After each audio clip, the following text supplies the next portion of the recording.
महाराष्ट्र में प्रमुख त्योहारों में से एक गणेशोत्सव है। भाद्रपद के महीने में भगवान गणेश की विधिवत स्थापना करने के ठीक 4 दिन बाद यानी शुक्ल अष्टमी पर माँ गौरी और महालक्ष्मी घर घर में विराजमान होती है।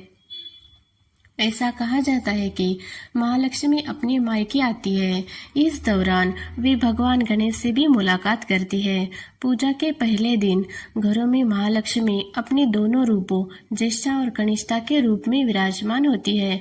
इस दौरान उनके एक पुत्र एवं एक पुत्री की प्रतिमाएं भी स्थापित की जाती है।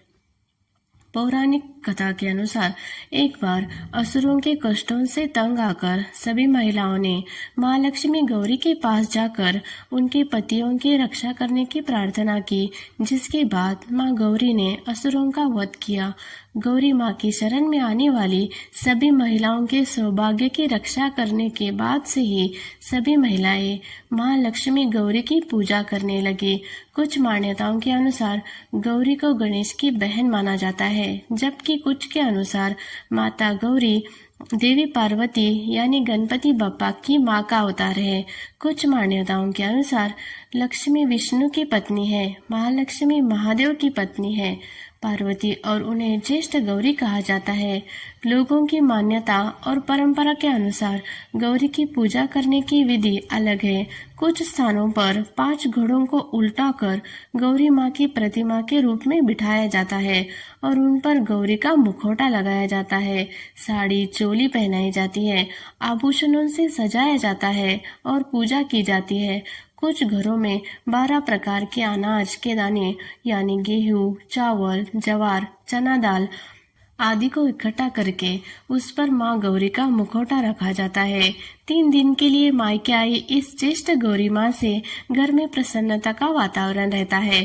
पहला दिन ज्येष्ठ गौरी का आगमन का, दूसरा दिन उनकी पूजा और मेहमान नवाजी का और तीसरा दिन विसर्जन का।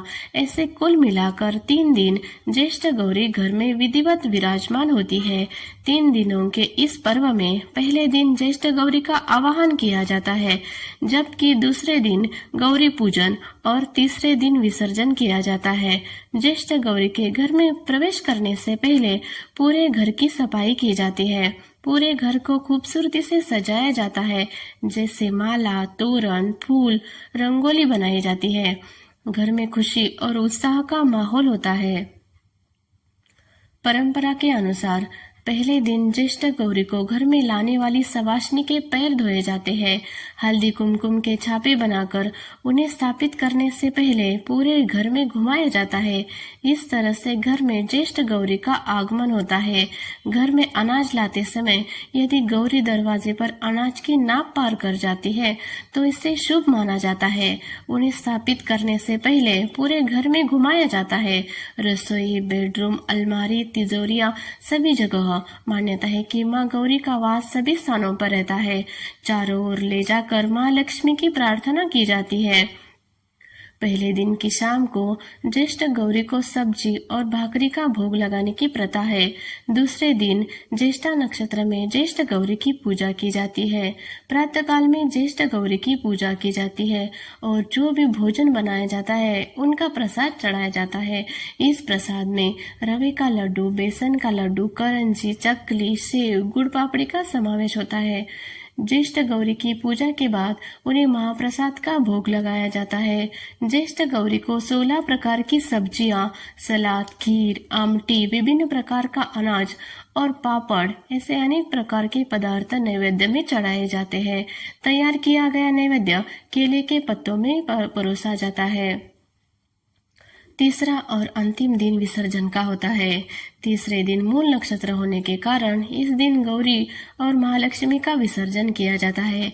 मायके से जाते समय दुख, उदासी और बिछड़ने का भाव भी महालक्ष्मी और गौरी के चेहरे पर दिखाई देता है। ज्येष्ठ गौरी का विसर्जन करते समय धागे की गांठ बांधी जाती है। इसमें हल्दी, बेलफल, गेंदे के फूल, रेशमी धागे जैसे महत्वपूर्ण वस्तु शामिल है। इसके बाद ज्येष्ठ गौरी गौरी की पूजा और आरती की जाती है। इसके बाद दही चावल और फलों का प्रसाद बनाकर ज्येष्ठ गौरी का विसर्जन किया जाता है। विसर्जन करते समय उन्हें अगले वर्ष अवश्य आने के लिए आमंत्रित किया जाता है।